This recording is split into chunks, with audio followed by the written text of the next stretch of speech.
Saudaraku terkasih, selamat pagi, berkah dalam. Sudah kita memberi senyum hari ini, Senin 29 Juni 2020. Hari ini gereja merayakan hari raya Santo Petrus dan Paulus.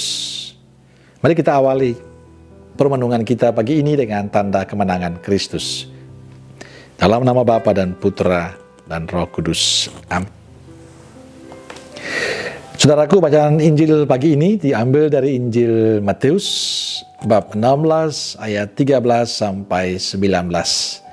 Salam sukacita, semoga saudaraku semua sehat dan jangan lupa selalu bahagia.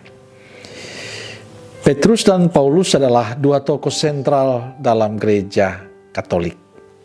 Petrus atau Simon adalah anak Yunus. Ia adalah seorang nelayan yang ulet. Kepribadiannya menarik perhatian Yesus sehingga ia dijadikan muridnya, bahkan mengangkatnya menjadi pemimpin para rasul dan pemimpin gereja yang pertama. Sedangkan Paulus atau Saulus seorang terdidik. Dalam perjalanan ke Damsyik, Yesus menangkapnya, menampakkan diri kepadanya dan menjadikan dia seorang rasul untuk bangsa-bangsa kafir. Paulus mengalami banyak kesukaran dan pertentangan. Paulus dalam perutusannya sungguh luar biasa, memberikan diri secara total untuk Kristus. Saudara yang terkasih, menarik kalau kita merenungkan kisah Injil hari ini. Yesus bertanya kepada murid-muridnya, kata orang, siapakah anak manusia itu?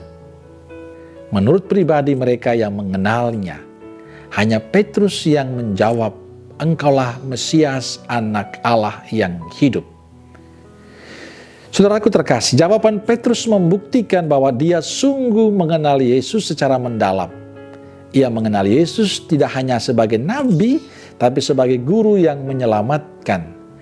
Petrus mengenal lewat perjumpaannya dengan Yesus yang terus-menerus dan mendapatkan kepercayaan dari Yesus menjadi pemimpin gereja. Saudaraku terkasih, hari ini Yesus juga bertanya kepada kita masing-masing, kepada Anda dan saya. Siapakah Yesus menurut kita? Bukan menurut kata orang, tapi menurut kita pribadi. Tentu banyak jawaban yang bisa muncul, tergantung kedekatan dan relasi kita dengan Yesus. Pengenalan kita pada Yesus tergantung pada sejauh mana relasi kita dengan Yesus. Semakin sering kita berjumpa dengan Yesus dalam doa, dalam ekaristi dan permenungan, maka kita akan semakin mengenalnya secara mendalam. Tapi semakin kita jarang berdoa, jarang ekaristi serta membaca kitab suci, maka kita tidak akan mengenal Yesus dengan baik. Saudara yang terkasih, kisah ini sama saja dengan kisah kita. Kalau ditanya tentang seseorang yang kita kenal, kita akan menjawab dengan sangat baik orang itu, dengan segala ciri khasnya. Karena kita mengenal dia, karena kita berjumpa dengan dia, mendengarkan apa yang dia katakan, atau punya relasi yang baik. Tapi bila kita tidak mengenal baik orang itu, maka kita tidak akan menjelaskan dengan baik. Tergantung pada relasi dan kedekatan kita satu sama lain. Maka kalau kita ingin mengenal Yesus secara lebih mendalam, caranya sederhana. Rutin membangun perjumpaan dengan Yesus dalam doa, dalam ekaristi dan permenungan, atau membaca kitab suci. Di sana kita akan merasakan kebaikan-kebaikan Tuhan untuk kehidupan kita. Saya percaya perjumpaan yang terus-menerus akan membuat kita damai dan penuh sukacita. Itulah yang dilakukan, dialami oleh Petrus dan Paulus. Setelah mereka mengenal Yesus dalam perjumpaan yang terus-menerus, mereka mendapatkan damai, sukacita, kegembiraan.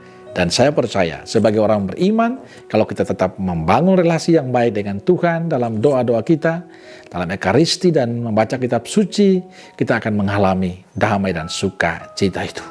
Karena itu saudaraku terkasih, berusahalah untuk selalu berjumpa dengan Tuhan setiap saat. Amin. Salam Roh Kudus Nazaret. Semoga kita semua hari ini diberkati oleh Allah yang Maha Kuasa, Bapa, Putra, dan Roh Kudus. Amin. Berkah dalam.